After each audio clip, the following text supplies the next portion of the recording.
Hallelujah, good morning. एक और बार प्रभु के वचनों पर मनन करने का जो अनुग्रह प्रभु ने इस कार्यक्रम के जरिए हमें दिया है, इसके लिए प्रभु का धन्यवाद। आइए प्रार्थना के साथ मनन की शुरुआत करें। महापवित्र पिता परमेश्वर, अपने वचन द्वारा हमसे बात करें। हमारे जीवन में जिन पाठों को सीखना है, अपने वचन द्वारा हमें सिखाएं। इस संसार में विश्वास योग्य होकर आपकी इच्छा अनुसार जीने का अनुग्रह हमें प्रदान करें। प्रार्थना यीशु के नाम से मांगते हैं, आमीन। प्रभु की महिमा हो। कैसे हैं आप लोग?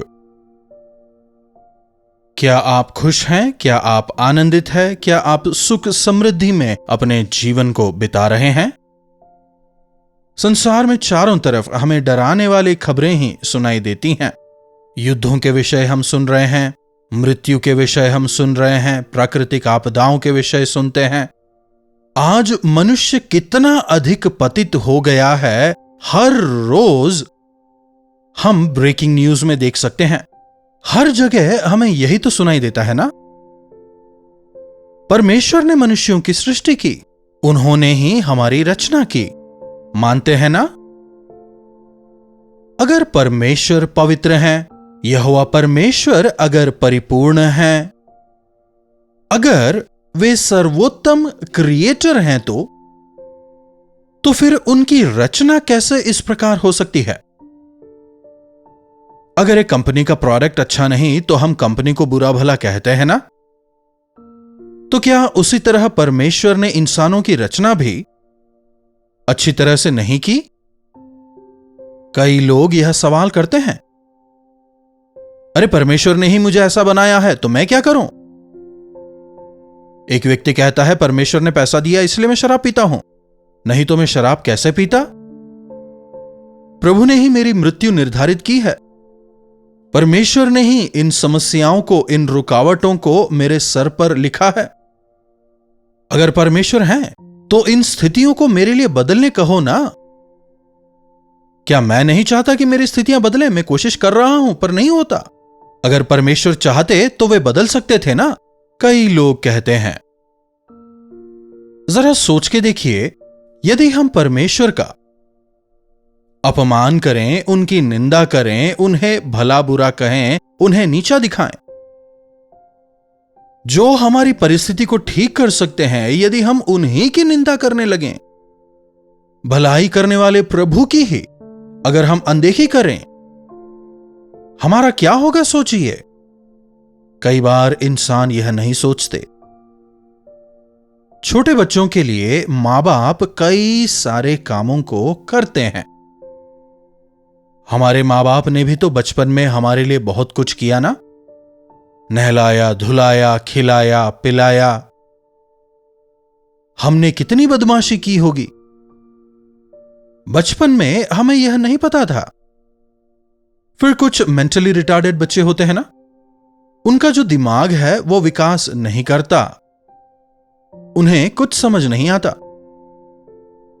ऐसे बच्चों को उनकी माएं 10 साल, 15 साल, 20 साल, 25 साल तक भी छोटे बच्चों को बड़ा करते हैं, वैसे उनका ख्याल रखते हैं, नहलाते हैं, धुलाते हैं, खिलाते हैं, पालन पोषण करते हैं। कितना अधिक उनका ध्यान रखना पड़ता है। लेकिन उस बच्चे को उसकी मां कितनी परेशानियां उठाकर उसका ख्याल रखती है, उसे समझ नहीं आता। उन माओं से पूछकर देखिए, अरे क्या जरूरत है इतनी मेहनत करने की। हमारे चर्च में भी मैंने कई बहनों को देखा है, उन्हें देखकर काफी दुख होता है, दया आती है। लेकिन वे क्या कहती हैं, ये थोड़ी कोई कठिनाई है, ये कौन सी समस्या हुई, हमारे बच्चे थोड़ी कभी हमारे लिए बोझ होते हैं, मैं इस बच्चे की मां हूं ना, कहते हुए बिना कुछ शिकायत किए उस बच्चे का ख्याल रखती हैं। बहन, इतने समय से आप इस बच्चे का ख्याल रख रही हैं ना, आपकी अपेक्षा क्या है? जब एक मां से पूछा गया, बहन कहती हैं कि यह बच्चा एक बार अगर यह समझ जाए कि मैं उसकी मां हूं और मैंने कितनी मेहनत से उसकी परवरिश की है। बस एक बार, मां आपने मेरे लिए कितना कष्ट उठाया, बस वो एक बार कह दे, मेरी सारी मेहनत सफल हो जाएगी। हम परमेश्वर की संतान भी कई बार ऐसा ही व्यवहार करते हैं। जिस प्रकार वो बच्चा अपने मां की मेहनत को समझ नहीं पाता, परमेश्वर कितने प्रेम से, अपनेपन से हमें ढो रहे हैं, हमें समझ नहीं आता। हम अब भी छोटे बच्चों की तरह, छोटे बच्चों को तो समझ नहीं आता। 20 साल के हो गए हैं, 30 साल के हो गए हैं, विवाह हो चुका है, यहां तक कि आपके खुद के बच्चे हो चुके हैं, लेकिन फिर भी यह नहीं सोच पाते कि यह सब कुछ कैसे हुआ। मैं इतने बरस का हो गया हूं, हो गई हूं, अभी तक मुझे किसने संभाला, मुझे किसने सुरक्षा दी। अगर आप नहीं समझ पाए तो दुखद है। परमेश्वर के प्रेम को चखकर जानने वाले उनकी स्तुति किए बिना नहीं रह सकते, लेकिन यह विडंबना ही है कि हम में से कई उनके प्रेम को समझ नहीं पाते। कई बार हम यह सवाल करते हैं कि मेरे लिए परमेश्वर ने क्या किया है। बिना परमेश्वर के अनुग्रह के हम जीवित नहीं रह सकते, स्वस्थ नहीं रह सकते। आज हम जो कुछ भी हैं केवल परमेश्वर का अनुग्रह है। तो फिर जीवन में यह जो दुख है किसने दिए? यह जो तकलीफें हैं यह कहां से आ रही हैं? क्यों यह बीमारियां? सवाल करते हैं ना। जवाब सुनिएगा। सभोपदेशक की पुस्तक 7वें अध्याय की यदि 29वीं आयत को आप पढ़ें, देखो, मैंने केवल यह बात पाई है, परमेश्वर ने तो मनुष्य को सीधा ही बनाया, परंतु उन्होंने बहुत सी युक्तियां निकाल ली हैं। परमेश्वर ने तो हमें सीधा ही बनाया, हमें स्वस्थ ही बनाया। परमेश्वर ने इंसान की सृष्टि करने के बाद उसे देखकर कहा, अच्छा है। उनकी सृष्टि अच्छी थी, उनकी रचना में कोई भी कमी घटी नहीं थी। मनुष्यों की सृष्टि परमेश्वर ने अपने स्वरूप में की, अपने गुणों के साथ की। अपनी दया से, प्रेम से उन्होंने मनुष्यों को मामूर किया। परमेश्वर की ही तरह हमारे अंदर गुण थे। तो फिर आज हम ऐसा कैसे हो गए? आज मनुष्य ऐसा क्यों हो गया है? क्योंकि मनुष्यों ने बहुत सी युक्तियां निकाली हैं। इंग्लिश बाइबल के अनुसार वो और अधिक गिरते चले जा रहे हैं। नेपोलियन के बेटे का जन्मदिन था, तो वो अपने बेटे को बुलाकर उससे कहता है, बेटा तुझे क्या चाहिए मुझे बता, तू जो मांगेगा मैं तुझे दूंगा। तो वो नेपोलियन का जो बेटा था उस दौरान छोटा ही बच्चा था, तो वो अपने बाप से कहता है, मैं कीचड़ में खेलना चाहता हूं। समझ रहे हैं? एक प्रसिद्ध और महान सम्राट का बेटा क्या चाहता है? कीचड़ में खेलना। परमेश्वर ने हमारी रचना अपने स्वरूप में और अपने गुणों के साथ की। इस संसार में उनके गुणों के साथ, उन पर विश्वास करते हुए उनसे भी बड़े कार्य करने के लिए जब वे हमें चुनते हैं, तो हम प्रभु से क्या कहते हैं? हमारे लिए कीचड़ ही अच्छा है, हम तो कीचड़ में ही खेलना चाहते हैं। मेरे लिए शराब ज्यादा मायने रखता है, मुझे शराब पीना है। Brandy, whisky, cigarettes, drugs. इंसान इन तमाम चीजों में सुख तलाशते हैं। शराब चाहिए, पैसा चाहिए, मजा चाहिए। वीकेंड आते ही नशे में चकनाचूर होकर उन्हें जीवन बिताना है। स्त्रियां भी इसमें पीछे नहीं हैं, चाहे स्त्री हो या फिर पुरुष हो। आज अपवित्रता में जीवन बिताते हैं। सुख की तलाश में, मौज की तलाश में बद से बदतर स्थिति में वो गिरते जा रहे हैं। हम किसके स्वरूप में रचे गए हैं? हमें क्यों रचा गया है? हमारा गंतव्य क्या है? हमारा लक्ष्य क्या है? जाने बिना समझे बिना बद से बदतर स्थिति में हम गिरते जा रहे हैं। यह पाप जो है यह इन्फेक्शियस है। आपने यह कहावत सुनी है ना, एक मछली सारे तालाब को खराब करती है। अगर आमों के झुंड में एक आम खराब हो जाए, अगर आप ध्यान दिए बिना उसे ऐसे ही छोड़ देंगे, सारे आम खराब हो जाएंगे। कई बार हम जाने बिना ही दूसरों के ऊपर खराब इन्फ्लुएंस डालते हैं। आज कई ऐसे मां बाप हैं जो बच्चों पर ही बुरा प्रभाव डाल रहे हैं।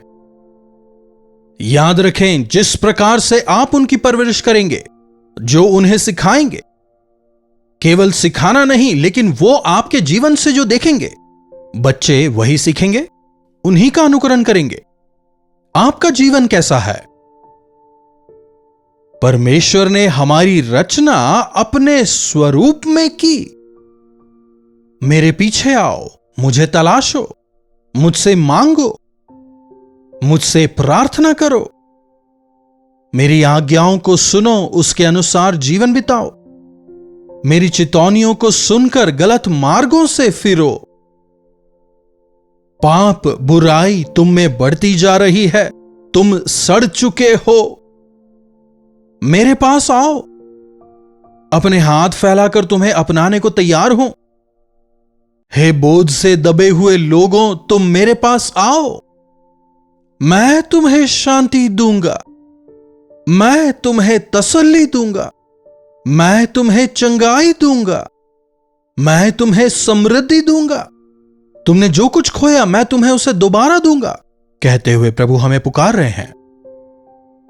जब आप प्रभु के इन वायदों को सुनते हैं तो इन्हें हल्के में ना लें। ये कोई ऐसे ही वचन नहीं है। आप कौन हैं, कहां हैं, किस स्थिति में हैं, मैं नहीं जानता, लेकिन प्रभु जानते हैं। वे आपको पुकार रहे हैं। आपके जीवन की परिस्थिति क्या है आप जानते हैं। ये नहीं वो नहीं ये नहीं वो। शायद बहुत कुछ मेहनत कोशिश करने के बाद भी आप हार गए हैं। हर प्रयास करने के बाद, हाथ में जो था वो भी खो देने के बाद, शायद पूरी कंगाली की अवस्था में हैं। आज प्रभु आपको पुकार रहे हैं, मुझ पर तुम विश्वास करो, मुझे पुकारो, मैं तुम्हारी सुनूंगा। अगर हमें प्रभु के गुणों के बारे में जानना है तो वचन को पढ़ना होगा। परमेश्वर आपसे किस प्रकार से जीवन जीने की इच्छा रखते हैं, अगर आप यह जानना चाहते हैं तो आप प्रभु के वचनों को पढ़ें। उनका वचन हमारी अगुवाई करता है। उनका वचन हमारे पांव के लिए दीपक और हमारे मार्ग के लिए उजियाला है। वचन हमारी अगुवाई करेगा। यीशु की ओर देखें। मत्ती, मरकुस, लूका, यूहन्ना, चारों सुसमाचारों को आप पढ़िएगा, आप समझ पाएंगे कि यीशु मसीह ने इस संसार में कैसे जीवन बिताया, किस प्रकार से उन्होंने लोगों से बातें की, उन्होंने कैसे जीवन बिताया, हमें कैसे जीवन बिताना है उन्होंने यह जीकर दिखाया। उनके साथ जिन्होंने बुरा किया उनके लिए उन्होंने प्रार्थना की। अगर कोई एक गाल पर चांटा मारे तो दूसरा गाल भी तुम आगे करना, प्रभु ने कहा। अगर कोई आपको 1 माइल ले जाए तो 2 माइल आप उसके साथ जाएं। यह तमाम वचन उनके ईश्वरत्व को दिखाता है। अगर हम अपने आप को विश्वासी कहते हैं तो हमें मसीह के समान जीवन बिताना होगा, कृतज्ञता के साथ जीना होगा। इसके विपरीत प्रभु ने मेरे लिए कौन सा बड़ा काम कर दिया, इस प्रकार के मूर्खतापूर्ण सवालों को करने वाले आप बिल्कुल भी ना हो। कितने दुख की बात है, आज कई सारे लोग, यहां तक कि जो अपने आप को विश्वासी कहते हैं, वे भी कुछ ऐसा ही जीवन जी रहे हैं, अकृतज्ञ जीवन जी रहे हैं।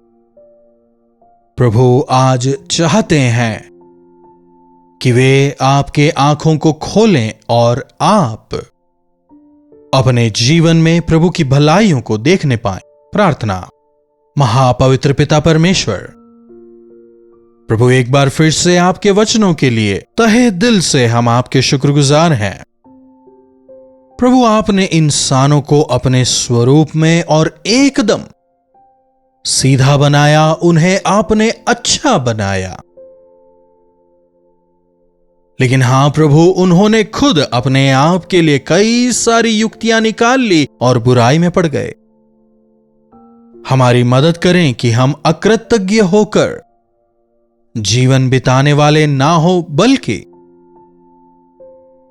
धन्यवाद के साथ में आपकी स्तुति महिमा करते हुए जीने का अनुग्रह हमें से हर एक को दें। यीशु के नाम से प्रार्थना मांगते हैं, आमीन। अब हमारे पिता परमेश्वर का प्रेम, प्रभु यीशु मसीह का अनुग्रह, पवित्र आत्मा की संगति और सहभागिता हमें से प्रत्येक के साथ आज, कल और सर्वदा बनी रहे, आमीन। प्रभु परमेश्वर की महिमा हो। अपने प्रार्थना विषयों को आप हमें 9884907779 पर व्हाट्सएप वॉइस मैसेज या फिर टेक्स्ट के द्वारा भेज सकते हैं। हमें आपसे सुनकर, आपके बारे में जानकर, आपके साथ मिलकर आपके लिए प्रार्थना करने में काफी प्रसन्नता होगी। प्रभु चमत्कार करेंगे। आप कहां से हमारे साथ जुड़ रहे हैं? लाइव चैट पर आएं, अपने और अपने शहर का नाम हमें बताएं। आपके बारे में जानकर हमें खुशी होगी। मैं उम्मीद करता हूं आप हमारे दोनों नए कार्यक्रम क्या आप जानते हैं और सच्ची घटनाएं, इन दोनों कार्यक्रमों को आप देख रहे हैं और आशीष पा रहे हैं। इन्हीं वचनों के साथ आज मैं आपसे विदा लेना चाहूंगा। प्रभु आप सबों को आशीष दें। कल्वरी दर्शन, ये है प्रेम के दर्शन, यीशु प्रेम के दर्शन।